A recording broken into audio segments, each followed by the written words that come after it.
कल अम्बेडकर जयंती है, 133वीं जयंती है और शुभ संध्या पर हम लोग यहाँ मिले हैं लोकतंत्र और संविधान पर चर्चा करने के लिए। तो इस चुनाव में हम सब लोग देख रहे हैं, अगर हम इस देश के जागरूक जो जनमत है उसकी अगर बात करें तो चुनाव के 4 कह लीजिए तो प्रमुख मुद्दे हैं। एक तरफ जो हमारे रोजमर्रा की जिंदगी से जुड़े सवाल हैं, तो वहाँ रोजगार का सवाल है, महंगाई से लोग परेशान हैं, और साथ ही साथ अगर हम राजनीतिक मुद्दों की बात करें तो देश में पहली बार लोगों को लगने लगा है कि जिस संविधान के तहत ये देश चलता है या चलना चाहिए वो संविधान आज खतरे में है। और जाहिर सी बात है कि अगर संविधान खतरे में हो, वो लोकतंत्र की बुनियाद है, तब इस देश में लोकतंत्र का भी कोई मतलब नहीं है। तो संविधान और लोकतंत्र और कह लीजिए तो रोजगार और महंगाई, ये 4 सबसे बड़े मुद्दे हैं और इससे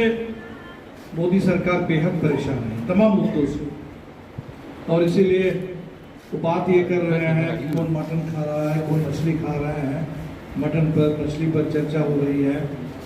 और वो चाहते हैं कि संविधान के बारे में जो चर्चा है इसको खामोश करने के लिए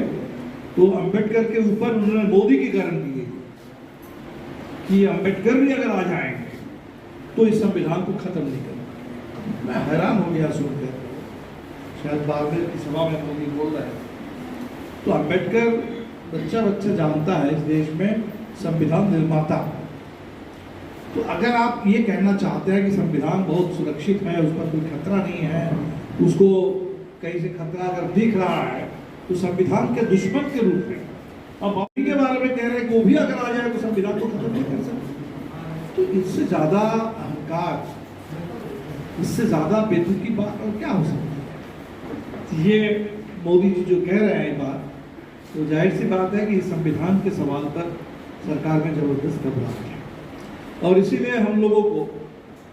सिर्फ संविधान की बात नहीं बल्कि संविधान के पीछे जो अम्बेडकर की एक लंबी सोच रही है, जो एक लंबी राजनीतिक यात्रा रही है, सामाजिक एक यात्रा, एक सामाजिक सरोकार, उसको समझना बहुत जरूरी है।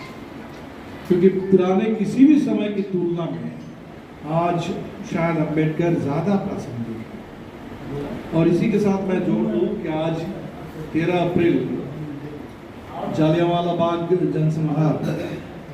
उसके भी 105 साल पूरे हुए हैं। जालियांवाला बाग जनसंहार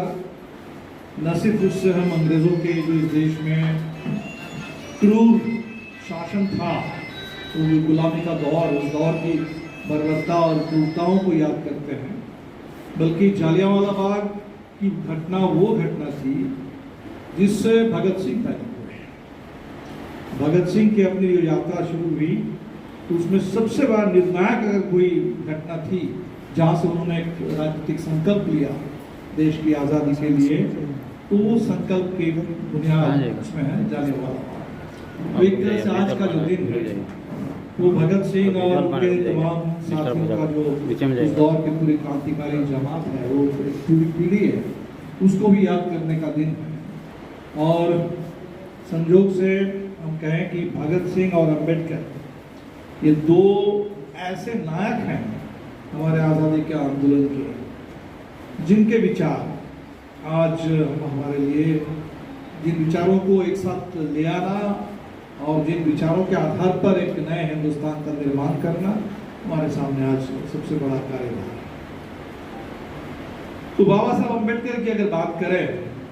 तो जो उनका सफर रहा उसमें हमें लगता है कि सबसे निर्णायक जो शुरुआती साल है 1927। बाबा साहब के बारे में वो जानते हैं,